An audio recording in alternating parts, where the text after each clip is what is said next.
Bismillahirrohmanirrohim. Assalamualaikum warahmatullahi wabarakatuh.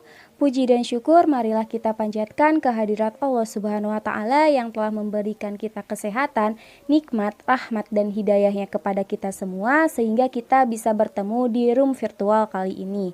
Salawat serta salam semoga tercurah limpahkan kepada junjungan kita Nabi besar Muhammad SAW, tak lupa kepada keluarganya, sahabatnya, dan juga kita selaku umatnya. Yang terhormat Bapak Pakih selaku dosen pengampu mata kuliah ekonomi mikro dan rekan-rekan sekalian yang saya banggakan. Sebelumnya izin memperkenalkan kami dari kelompok 2 yang beranggotakan saya sendiri Pipit Rospita Syayaningsih, lalu ada Juwita Sari Apriliani, Sani Nur Ula Puspita, Muhammad Raihan Firdaus, Hanifah Kartikasari, Aris Setiawan Miftah, Hilmi Pauji Rizman, Diki Pauji, Hilda Nur Masahara, Nisrina Dian Fahira, Ainisa Nur Afifah, Januar Fariz, Muhammad Imam Fariz, Dia Fauzan Sakti, dan Akmal Muhammad Fauzi. Pada kesempatan kali ini kami akan membahas mengenai struktur pasar persaingan sempurna.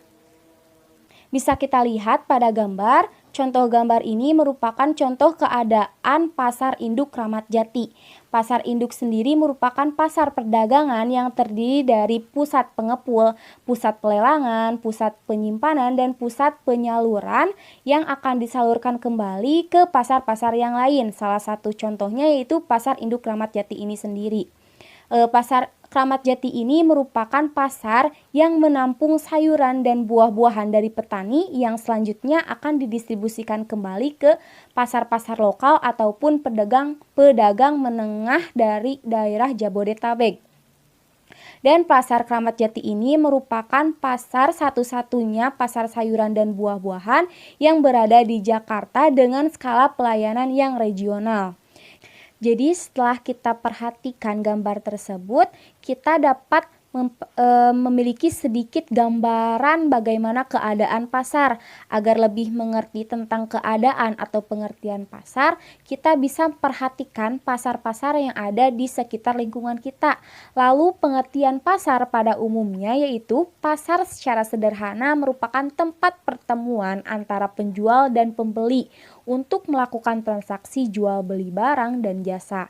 Adapun pasar menurut kajian ilmu ekonomi memiliki pengertian pasar adalah suatu tempat atau proses interaksi antara permintaan dari pembeli dan penawaran dari penjual dari suatu barang atau jasa tertentu, sehingga pada akhirnya dapat menetapkan harga keseimbangan atau yang disebut dengan harga pasar dan jumlah yang diperdagangkan. Jadi, setiap proses yang dipertemukan antara pembeli dan penjual, maka akan membentuk harga yang disepakati antara pembeli dan penjual. Materi selanjutnya akan disampaikan oleh rekan saya. Pasar adalah suatu tempat atau proses interaksi antara permintaan dan penawaran, atau pembeli dengan penjual dari suatu barang atau jasa tertentu, sehingga akhirnya dapat menetapkan harga keseimbangan atau harga pasar dan jumlah yang diperdagangkan. Jadi setiap proses yang mempertemukan pembeli dan penjual, maka akan membentuk harga yang disepakati pembeli dan penjual. Struktur pasar memiliki pengertian penggolongan produsen kepada beberapa bentuk pasar berdasarkan pada ciri-ciri seperti jenis produk yang dihasilkan. Banyaknya perusahaan dalam industri, mudah tidaknya keluar atau masuk ke dalam industri, dan peranan iklan dalam kegiatan industri. Analisa ekonomi membedakan struktur pasar menjadi 4 jenis, yaitu pasar persaingan sempurna, pasar monopoli, persaingan monopolistis, dan pasar oligopoli. Nah, jenis-jenis struktur pasar. Dalam kehidupan sehari-hari, kita dapat melihat pasar dalam bentuk fisik seperti pasar barang atau barang konsumsi. Secara sederhana, pasar dapat dikelompokkan menjadi. Menurut segi fisiknya, pasar dibedakan menjadi beberapa macam. Di antaranya ada pasar tradisional, yaitu tempat melakukan transaksi jual beli yang letaknya itu dekat dengan pemukiman warga. Kemudian ada pasar raya, pasar sejenis kedai layan yang menawarkan aneka keperluan rumah. Kemudian ada pasar abstrak, yaitu pasar tidak nyata yang dimana proses transaksinya itu melalui gadget ataupun perangkat elektronik lainnya. Kemudian ada pasar konkret, yaitu pasar nyata yang dimana kegiatan transaksinya itu dilakukan secara langsung. Kemudian ada toko swalayan, toko yang menjual kebutuhan sehari-hari, ada toko serba ada, dan lain-lainnya. Nah, yang selanjutnya, jenis pasar berdasarkan barang yang dijualnya. Yang pertama, pasar ikan. Pasar ikan adalah pasar yang digunakan untuk memasarkan ikan dan produk ikan. Selain ikan, organisme akuatik dan boga bahari lainnya juga dijual, seperti cumi dan udang. Pasar ikan dapat ditujukan untuk menjual ikan secara grosir kepada pedagang ikan lain atau secara eceran kepada konsumen. Yang kedua, pasar sayuran. Pasar sayuran adalah pasar yang digunakan untuk memasarkan berbagai jenis sayur-sayuran dan produk lainnya. Ada dua jenis pasar sayuran. Yang pertama, pasar sayuran modern, dan yang kedua, pasar sayuran tradisional. Contoh barangnya yaitu bayam, kangkung, timun, dan lain-lain. Yang ketiga, pasar buah-buahan. Pasar buah-buahan adalah pasar yang menjual berbagai jenis buah-buahan. Pasar buah-buahan di Indonesia sangat berpotensi besar karena Indonesia adalah negara agraris. Tidak sulit untuk mendapatkan buah. Contoh produk yang dijual yaitu buah nanas, apel, semangka, dan lain-lain. Yang keempat, pasar barang perhiasan. Pasar ini menjual berbagai jenis barang perhiasan. Barang yang dijualnya diantaranya batu mulia, batu permata tiruan, emas, perak, dan lain-lain. Nah, yang selanjutnya, pasar bahan bangunan. Pasar ini menjual berbagai macam keperluan untuk membangun suatu bangunan, baik itu rumah, gedung, dan lain-lain. Biasanya barang yang dijual dari mulai barang yang murah seperti paku, semen, pasir, hingga yang mahal seperti bebatuan besar, baja, dan lain-lain. Bursa efek dan saham.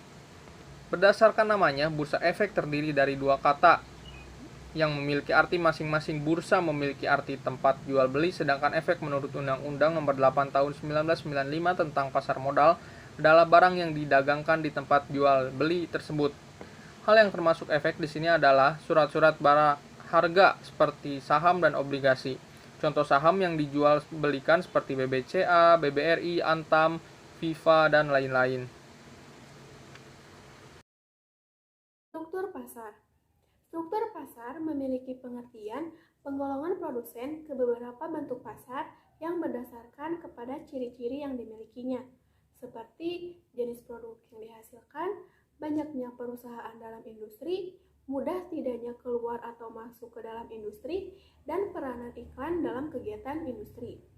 Dalam analisa ekonomi, struktur pasar dibedakan menjadi struktur pasar persaingan sempurna dan struktur pasar persaingan tidak sempurna. Struktur pasar persaingan tidak sempurna terdiri dari pasar monopoli, persaingan monopolitis, dan pasar oligopoli. Selanjutnya, pemaparan mengenai pasar persaingan sempurna. Pasar persaingan sempurna didefinisikan sebagai struktur pasar atau industri yang dimana terdapat banyak penjual dan pembeli. Setiap penjual dan pembeli tidak dapat memengaruhi keadaan di pasar. Kemudian definisi dari persaingan sempurna itu sendiri merupakan struktur pasar yang paling ideal karena dianggap sistem pasar ini adalah struktur pasar yang menjamin terwujudnya kegiatan memproduksi barang ataupun jasa yang tinggi efisiensinya. Artinya, dalam persaingan sempurna ini, produsen dapat menghasilkan barang atau jasa secara optimal dengan sumber daya yang dikeluarkan lebih sederhana dan keuntungan juga akan meningkat. Perkenalkan, nama saya Diki Fauji. Di sini saya akan menjelaskan tentang ciri-ciri pasar persaingan sempurna. Yang pertama, setiap perusahaan adalah pengambil harga. Artinya, suatu perusahaan yang ada di pasar tidak dapat menentukan atau mengubah harga pasar. Adapun perusahaan di dalam pasar tidak akan menimbulkan perubahan ke atas harga pasar yang berlaku. Harga barang di pasar ditentukan oleh interaksi antara keseluruhan produsen dan keseluruhan pembeli. 2. Setiap perusahaan mudah keluar atau masuk. Artinya, sekiranya perusahaan mengalami kerugian dan ingin meninggalkan industri tersebut, langkah ini dengan mudah dilakukan. Sebaliknya, apabila ada produsen yang ingin melakukan kegiatan di industri tersebut, produsen tersebut dapat dengan mudah melakukan kegiatan tersebut.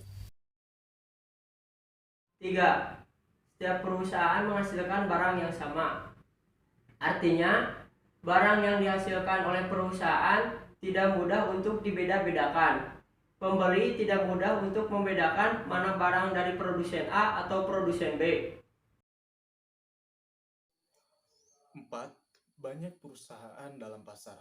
Artinya karena jumlah perusahaan sangat banyak dan relatif kecil jika dibandingkan dengan jumlah produksi dalam industri tersebut, menyebabkan kenaikan atau penurunan harga, sedikit pun tidak mempengaruhi harga yang berlaku dalam pasar tersebut.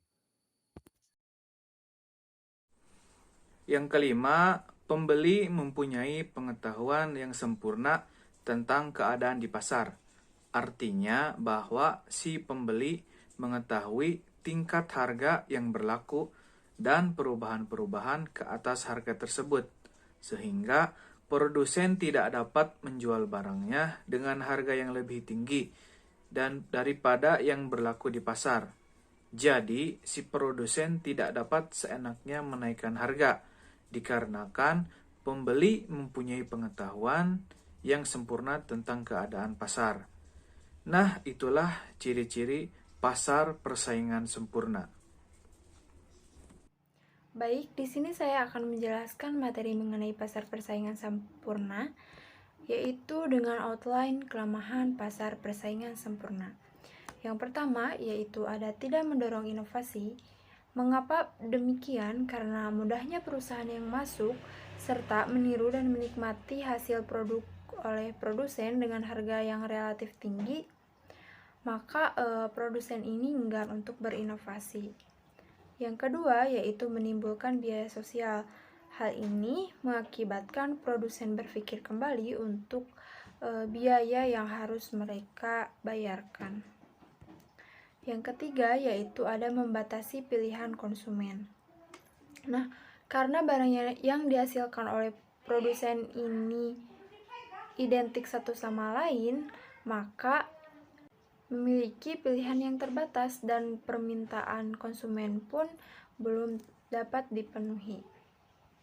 Yang keempat, yaitu ada biaya produksi lebih tinggi, karena seperti yang telah disebutkan tadi bahwa produsen harus berpikir kembali mengenai biaya yang akan mereka keluarkan.